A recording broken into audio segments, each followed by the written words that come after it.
Unitarian dilemma. If the church was canonized in the 6th or 7th century, now that church was either apostate or not apostate. If that church was apostate, then they had no authority to canonize the Bible, and therefore you cannot appeal to the Bible they canonized. If they were not apostates, then Trinitarianism would be true, because the entire church at that time was Trinitarian. Either way, Unitarianism collapses. There are three problems with your argument and premises that you set out. First, the dating. I don't know where you got that from, where the canonization by Catholic Church was done in the 6th or 7th century. Historians and scholars set that up around the 3rd or 4th century in the Council of Rome. And even then, this is a little bit blurry. But the first premise of the 6th or 7th century, around that time, the Catholic Church canonizing the Bible, and around that time, the Catholic Church was Trinitarian, that premise is wrong. The second issue with the argument is a misunderstanding of the word canon. It seems to me that you think the word canon is this God-given authority or power that the Catholic Church received from God to establish an accepted list of inspired books and to be included in the Bible. But that's not what canon means. Canon, in Greek, comes from this definition of a measuring rod or a measuring rule.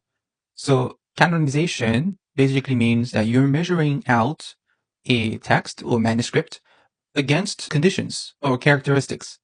For example, is this text mentioned by other manuscripts or other authors in the Bible? Is the message of the text consistent with the rest of the biblical text? And is the manuscript itself claimed to be the inspired word of God? And other conditions or characteristics that you would use to see if it's part of the canon or not. But it's certainly not an authority that the church has and only the church has. Actually, anyone can figure out if a text is supposed to be in the canon or not. For example, First Maccabees is one of the books that is already that is today part of the Catholic Vulgate canon, which is composed of 73 books. But why is it that the Catholic Church has it in their canon, whereas evangelical or Protestant Bible does not include it? Well, one reason is because the Hebrew scriptures, even before Jesus came, are known not to include the book of the First Maccabees. Now, that doesn't mean the First Maccabees and the event counted in First Maccabees are false or never happened.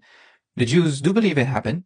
It is relevant to their history, but they know it is not inspired word of God. It does not claim to be inspired of God. Therefore, they do not include it in the Tanakh, the Torah, and all the Hebrew scriptures that they follow.